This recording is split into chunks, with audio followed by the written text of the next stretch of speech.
Dun, dun, dun.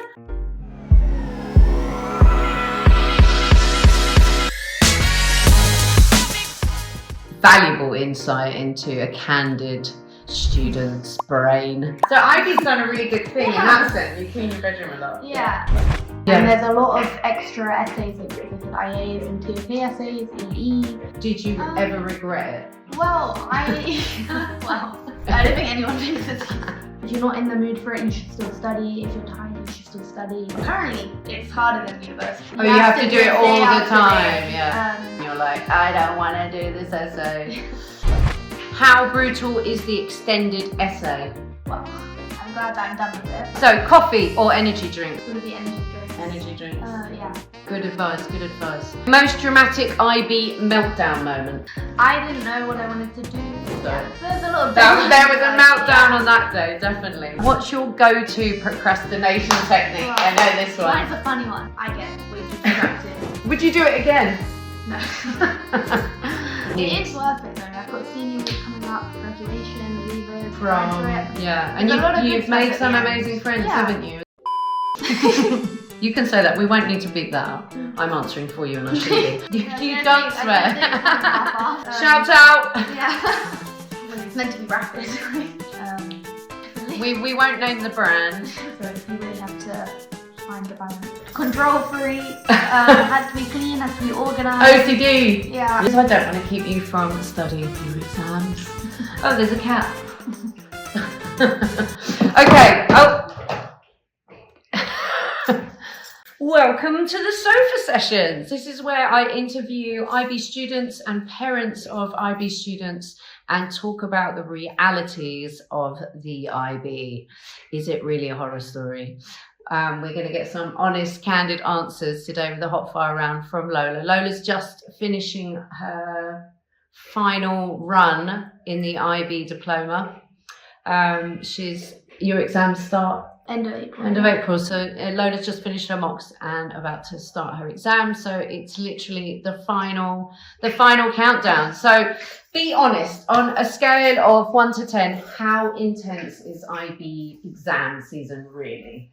To be honest, I feel like the final exams will be less stressful than mocks and August exams.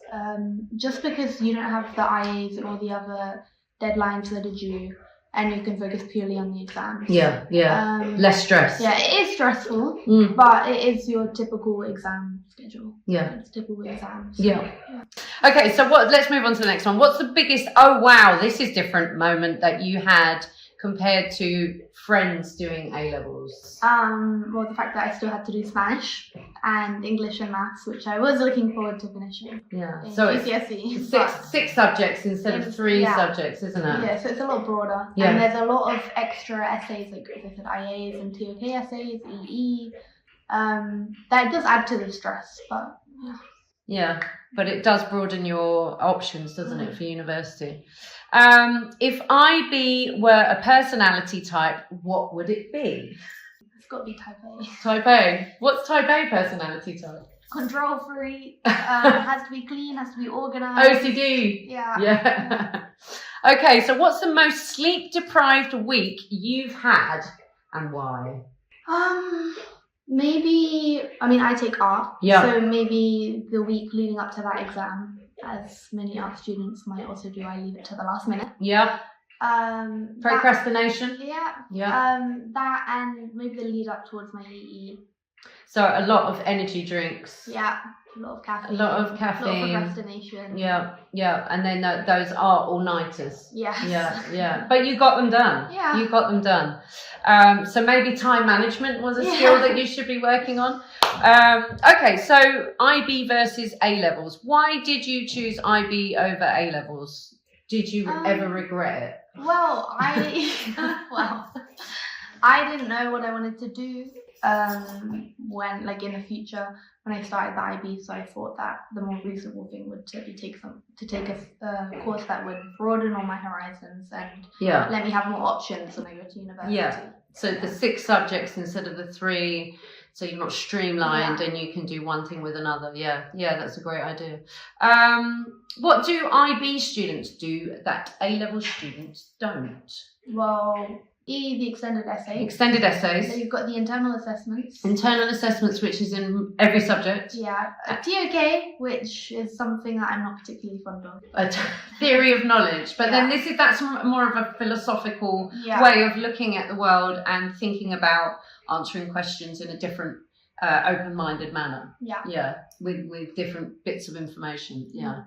Okay, so our next question. How does doing 6 subjects feel compared to specialising in 3?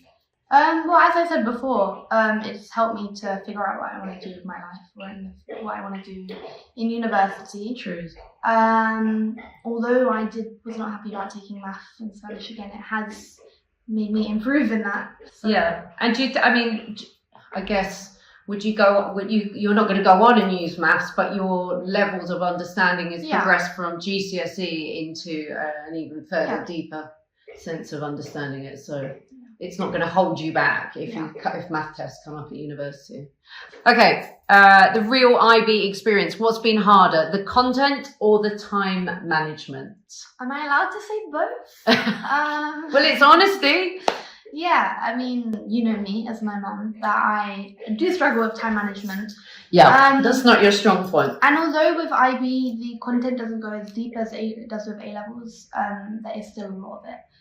And it can be difficult to manage, so you really have to find the balance between the two. The zen point. Okay, how brutal is the extended essay? Well, I'm glad that I'm done with it. Yeah. To put it shortly. I think as long as you take it in short steps and break it down, it doesn't have to be as tough as it really is. Yeah. It is challenging. I guess that's the point of it. Yeah. And I think the main thing for me, I did it in art, was to have primary resources to take an interview with someone, not just quoting things off Google and stuff like that. I think primary resources are very key for that, primary evidence. But you had help, as in guidance from teachers to understand. Your teachers are obviously going to help you.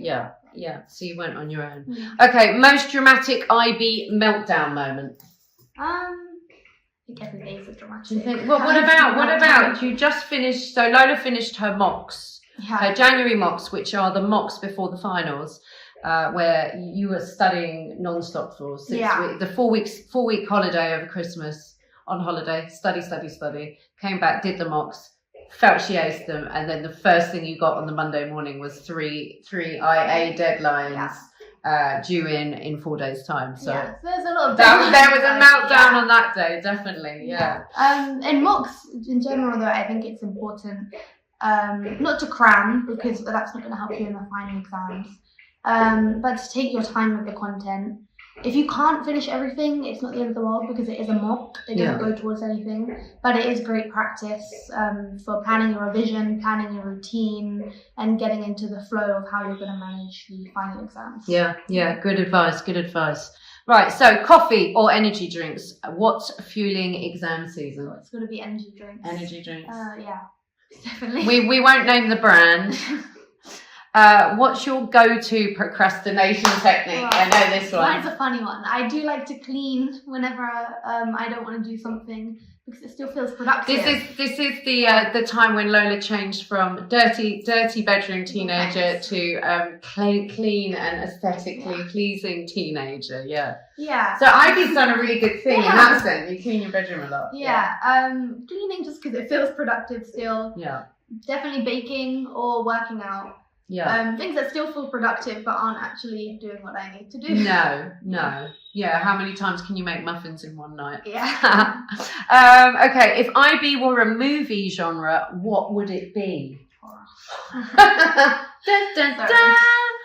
Okay, so looking forward, do you feel more confident heading into university because of IB? Oh, definitely. There is a lot of sessions in my school, and maybe all of schools who take the IB, about university, how to manage that. It is really good to have a counsellor and people who can guide you through that process. But I think overall, even schools who don't have that, the IB in general makes it a apparently it's harder than university, but we'll see. Yes, so Yeah. we've heard. So Yeah. we've heard. I think for the first year you get to university because it's not a shock to the system because you've done all of this self-research. Yeah. You're self-motivated. You're able to get on with answering certain things that maybe other students who've had a different education. Yeah, you have the discipline now. Yeah, you have the discipline, and also you understand about real-world analysis. So yeah. Okay, so has doing the IB changed your career direction at all? Has it given you an idea about a career? Because you didn't really. Yeah, I didn't know when I started taking the IB. And who does? But now I took psychology SL, and I didn't do that in GCSE as it wasn't an option. Yeah. And it's opened up a lot of windows for me. Now I'm really interested in that. And I've taken art further by doing it in the IB. So now I'm looking to merge those two careers. And biology you did as well. Biology was my original thing when I started the IB, but now that I have more subjects to choose from, the IB's definitely helped. But then there's a whole world of art and psychology to explore that you could maybe do together or two separate degrees. Yeah, whereas before you would have had to take one or the other, wouldn't you? Yeah. So all in all, a bonus, isn't it? Yeah. Would you do it again? No. Okay. What kind of student would you say would thrive doing an IB?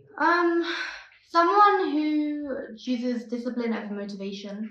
I think that's a big important thing. You can't just study or show up whenever you're motivated to, or whenever you see a reel that inspires you. You have to do it all the time. Yeah. Don't study based on your mood. If you're not in the mood for it, you should still study. If you're tired, you should still study. Yeah. Just having that discipline, I think, is really important. It's discipline and drive, but also self-motivation. So it's a continual talk with yourself, even when you're like, I don't want to do this essay. Okay, rapid fire rounds. Hardest subject? Well, it's meant to be rapid. Math. Math. Yeah. Most underrated subject? Maybe art or psychology. Yeah, you love it, don't you? You're really enjoying it. Most, CAS, blessing or a burden? Blessing in the sense that it has helped me to get out there more, do some things for my community. Yeah. It can be a burden though. On your social life. It does add the extra work that you don't really need when you're writing these essays. But you did some wonderful volunteering with the girls across at the slums, didn't you? Yeah. Yeah, teaching them to read and write. That was a really lovely thing, voluntary work. Do you want to get a 7 in everything, or would you value your sleep more? When I first started the IB, I really wanted to get that 7. I, as you know, pulled those all-nighters. Yep. But then you also, afterwards, you need to sleep for 3 days. So it seems that it unbalances and undoes all the hard work you've done that night. Yeah. It is important to balance your sleep and your well-being. Because in the end, 7 is not everything. No, it's not. And they all add up, don't they? Yeah. So, hopefully. Study alone or study group? I am definitely a study alone person. Yeah. I get way too distracted. Even with one person, I can't do it. So you can't do it in the library, can you? Best IB survival tip in 5 words. 5 words? That's quite hard. Let's just do an IB survival tip. What would you say to anybody who's embarking on the IB and they're finding it stressful? There's a lot of great resources online. I don't think that you should struggle alone. Yeah, just look online. There's so many helpful resources. So you're not alone doing it. Yeah. And maybe time management. So last question, Lola, because I don't want to keep you from studying for your exams. So last question. If a year 10 student is watching this and feeling unsure, what would you say to them? I think it's important to realise that if you don't know what to do, in terms of university and jobs, the IB might be the path for you. But you have to remember that it does take a lot of effort and it does take a lot of hard work. So you need to put your back into it. You really need to. It's 2 years of your life. And as much as when you've done your GCSEs or your other high school exams, there's that need. It is worth it though. I've got senior week coming up, graduation, leavers, prom trip. Yeah, and you've made some amazing friends, haven't you, as well? And everybody who's doing the IB is obviously going through the same boat. You do bond through the IB. Yeah, through under stress. Yeah. Thank you so much for helping me out today and having a chat about it. And good luck with your choosing, guys.